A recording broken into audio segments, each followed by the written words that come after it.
And I guess announcement of the video here is that I have chosen to... Go ahead. Do you think I should do the Olympia as I'm making a deal? No. You're going to get killed.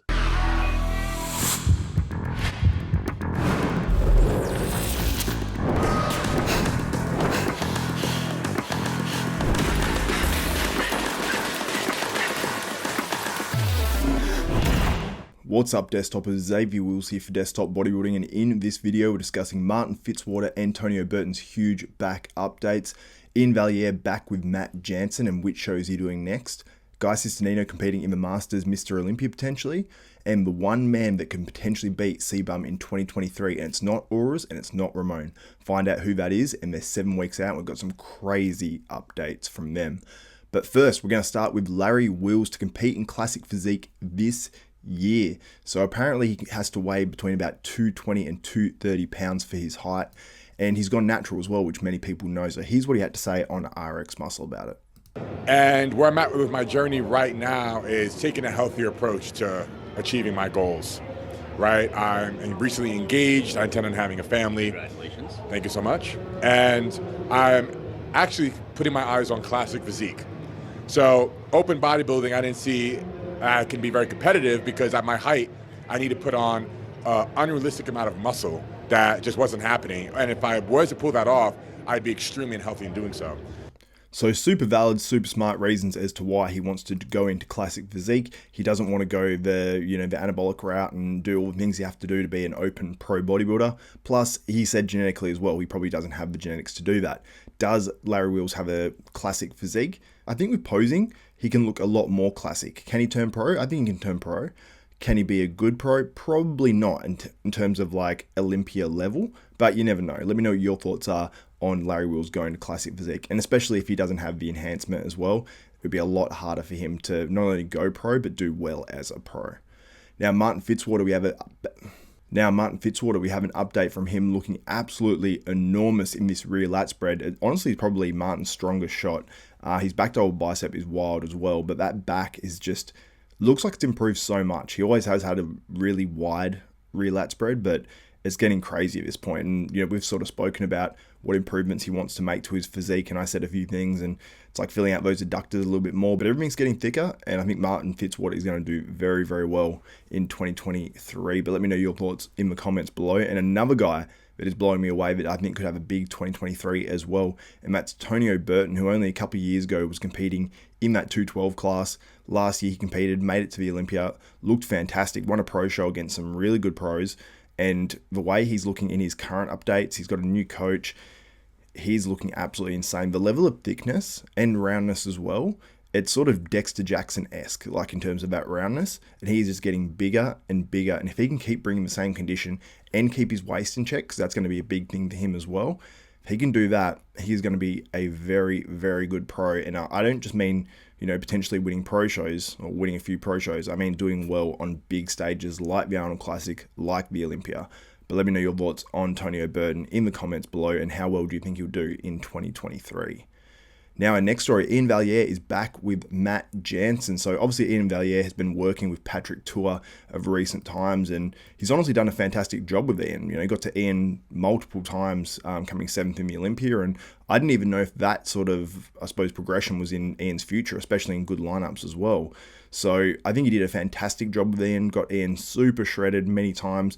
Maybe like the last Olympia, they pushed too hard and flattened him out a little bit, and perhaps that's why he sort of chose to go to a new coach, and then obviously Matt Jansen, who he's worked with before, and Matt Jansen has only seemingly got better as a coach. He's coaching guys like Sean Clarita, Nick Walker, Charles Griffin, who's come in at his all-time best. He's making all these really good bodybuilders that much better. So it makes sense why Iain Valliere would go back to Matt Jansen, but here's what he had to say on his latest video on YouTube, and the link to the full video is in the description below.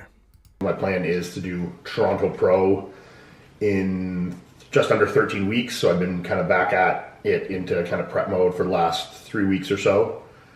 And I guess announcement of the video here is that... Also, so you guys know, there are a ton of contests around the middle of this year's bodybuilding season. It's a more condensed season, but it seems like we're getting close to the same amount of comps in there. So that's super exciting. It's like comp week after week. So make sure you subscribe and hit the notification bell button so you don't miss out on any of the contest coverage, because I'm going to be covering every single contest this year, at least if it has an open pro show in it.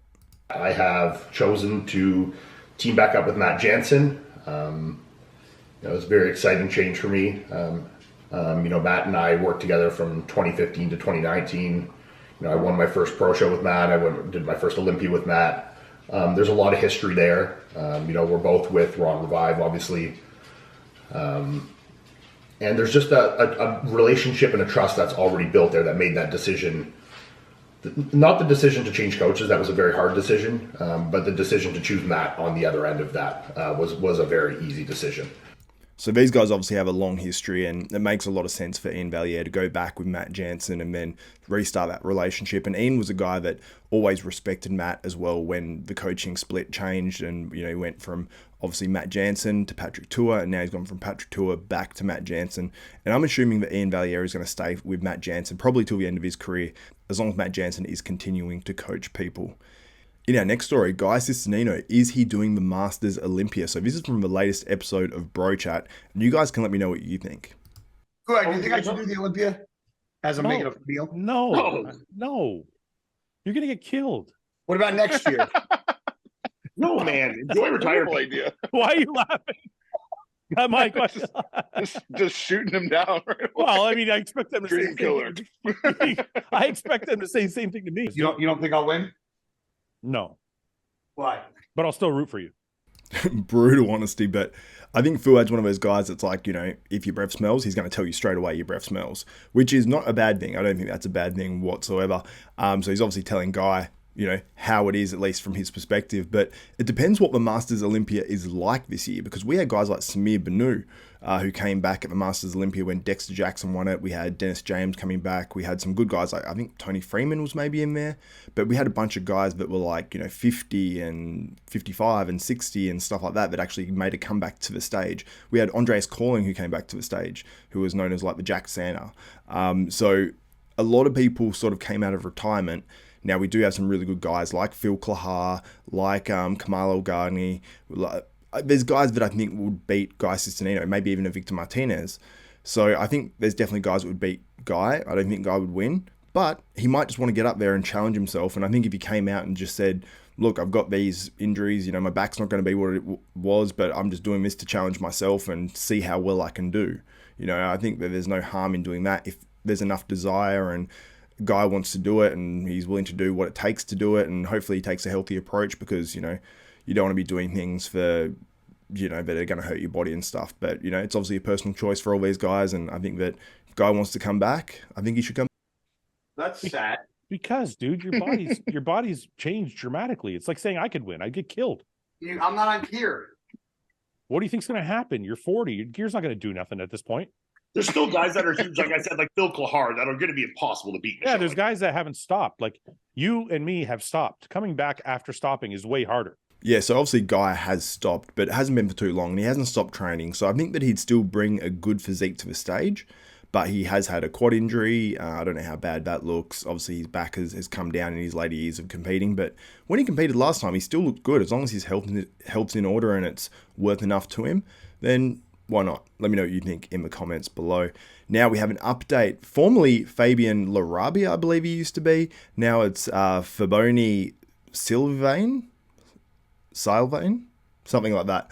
Anyway, he posted up this. I did the translation on Instagram, and it says, straight to the classic category. Let's go, Francisco Jose Espin. You said it. So if this is classic, now let's go through the video together, because he looks absolutely ridiculous.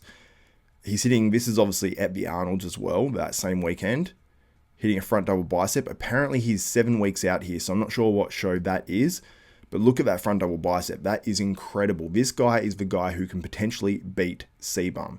If he can pose well, now he did an open show last year. I'm not sure exactly what he placed, but he looked amazing at that show. Now he probably is over the weight limit, in that show, obviously doing an open bodybuilding show. Why wouldn't you do classic otherwise? But if he brings a more refined version, and it seems like his muscles will probably stay pretty full, I think this guy can legitimately challenge Cbum if he can qualify for the 2023 Classic Olympia, which I think, honestly, let me know if he's actually doing Classic. If he can fit down to that weight category, he's got a tiny, tiny waist, which allows him to add weight to the rest of his physique. One of his legs, there's a bit of an imbalance there, which I don't think is a bad thing, because if he had 2 legs that size, it'd be very hard for him to get down in weight.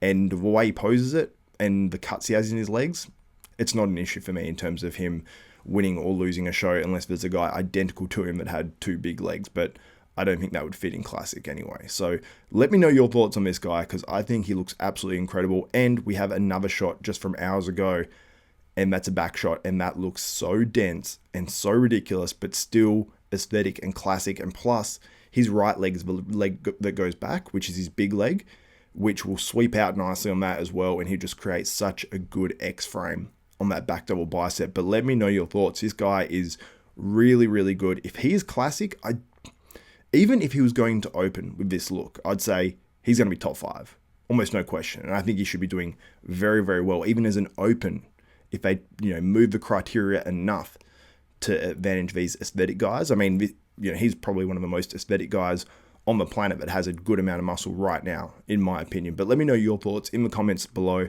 about this dude and what his actual name is as well. But he's actually acted in like next Netflix series and things like that, where I actually watched him on too. So he's sort of stepped away, said he retired, but he is back, and I love it because he's got one of my favorite physiques in the IFBB Pro League right now. But anyway, guys, thank you so much for tuning into this video. If you guys like and appreciate this content, give the video a thumbs up, smash that like button, also subscribe and hit the notification bell button. That way you won't miss out on any of the content coming from here, Xavier Wills at Desktop Bodybuilding. So that's it for myself, Xavier Wills. This is Desktop Bodybuilding, and we are out.